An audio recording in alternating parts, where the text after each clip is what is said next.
ninka Soomaaliyeed inuu caruuro u arko laakiin ninku gurigiisa markuu joogo waa ilmo weyn waa caruur halkan aad ku caruur ahaataa loogu talagal sida daraadeed uu nabigu salawaatullaahi wa salaamu alayhi Aisha intay dabada u soo yara baxeen buu yiri inakeen baratanne waxaasho inaan yara waa la baratamay markaasay ka dheerays muddo la joogay maalin dambe oo dal safar la joogay buu yiri Aisha maantana waa baratamayna inakeen waa yara marmarsato may waa baratamayna buu yiri ina dhaqaaji waa la baratamay markana Aisha waa yara cuslaat oo ina tiirayda fududayd ma aha sidii hore way iska bedeshay dabeetana uu ka dheereeyay nabigu intuu ka dheereeyay buu waliba yiri tilka bitilka taati u turbu nabigu yiri salawaatullaahi wa salaamu alayhi midkeen baa arki kari lahaa isaga haweenaydiisu intay dabada u yara baxaan inay baratamaan yani waxa laga yaabaa inay suurada ninka Soomaaliga agtiisa taala inay tahay ninnima la'aan ama waxaan yani dhaqan nin weyn u dhaqmo waa dhaqan nabi anigu waxaan ka warramay waxaan idin misaalka kama bixinayo cid kale tusaale kama bixinayo waa tusaale nabi Muhammad salawaatullaahi wa salaamu alayhi oo ah bashariyada cidii loo soo diray inuu hago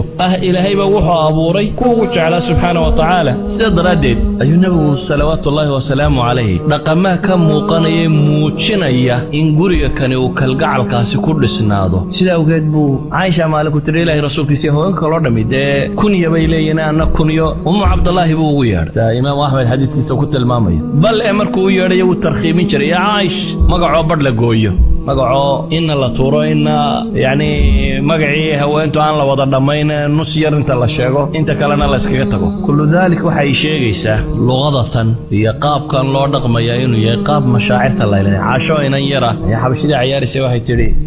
mar rabtaa buu nabigu yiri qoladan ciyaaraysa ina daawato haabay ku tiri tan nabigu isu taago dhinaciisay xaga dambeynta iska soo taagtay ayaan dhabanka u saaray bay leedahay oo maanta ma ka daashay markuu yiraahdaba may baan idhaahdaa anigoo rabay dadku inuu ogaado bay leedahay halka nabiga ka joogo ciyaarna ma rabina waxaan rabay bay leedahay soo nabigu igu jajaban yahay aan agtiisa qiimaha ugu leeyahay in ay dadka kale ogaadaan ama dumar kale inay ogaadaan waxay tilmaamaysaa qadaayaadkani ruuxil marax in ay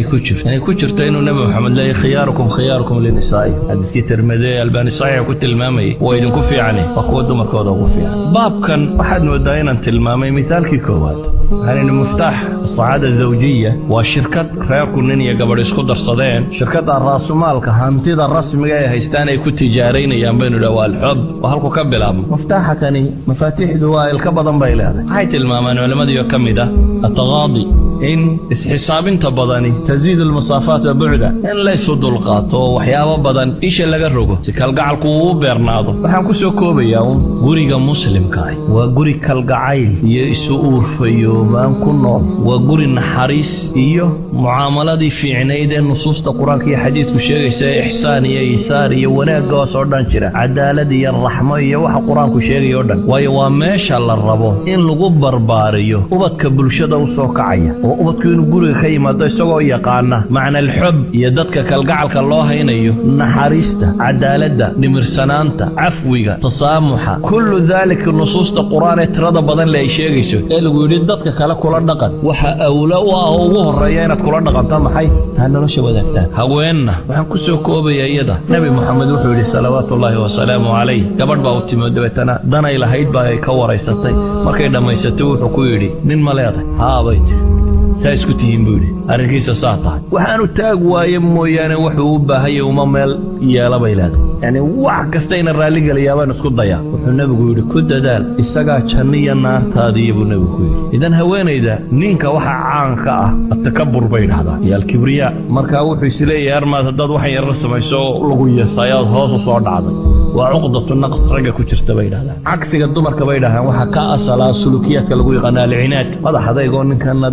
dabadabasani badan uu ka arko uu ku guumaysanaya ayade aad wax iska dhicisid laakiin guriga dhabtahay waa gurigan labada midna ool ninkuna markuu guriga joogo isla weyniyo dhan uu ilaabay haweentuna markay gurigeeda joogto taaca dhamaanteed ay la timi ay haweenta waxa laga rabay xadku nabi maxamed tilmaamay salawaatullaahi wa salaamu alayhi mucaad ibn jabal markuu shaam iyo meelaan ka yimay uu arkay qolo boobabkoodii wadaadadoodii u sujuudaysay uu nabiga yiraahdo aanu ku sujuudno oo isku dayay wuxuu nabigu ku yiri salawaatu waxaad sameynaysaa waa maxay qisadii buu sheegay nabigu wuxuu yiri hadaan bashar uun fari lahaa inuu bashar u sujuudo binaadamun hadaan oran lahaa binaadam sujuud waa maxay sujuud waa meesha muujisa inaad ogoshahay ilaahay inaad adoonkiisa tahay waa waxa muujiya jidhkaaga halka ugu qaalisan ugu sarreysay aad haysataa waa wajigaaga aad soo nadiifsay ka dhalaalisay markaad halka cagaha ku haysay saarta macnaheedu waa maxay waa ilaahay waa isu ka dhiibay waxaan ogolay ogolay inaan addoonkaagii ahay waa calaama lilistislaam waxaa la yidhaha haddii bashar un loodhan lahaa bashar adna madaxa dhulka u dhig haweenkaa loodhan lahaa raggiinna u sujuuda idan haweenayduna cinaadka ha iska dayso ninkuna takaburka ha iska daayo guriguna kalgacalkii maalintii arooska laga olololaahaa lagu dhisayey maalinta xabaasha la qabanayo inuu sidii u jiraabaa loo baahanyay ma gaboobe ha gaboojinina